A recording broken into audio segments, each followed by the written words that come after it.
Hello everyone. Today we will talk about how to fix the app of InShOt. We will go to settings, then we click on apps.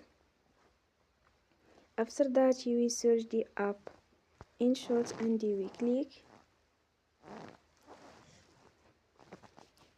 You will on force stop. After that you will go to storage.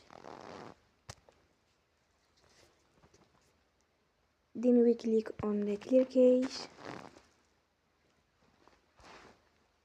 You will go to Play Store and you will update your app.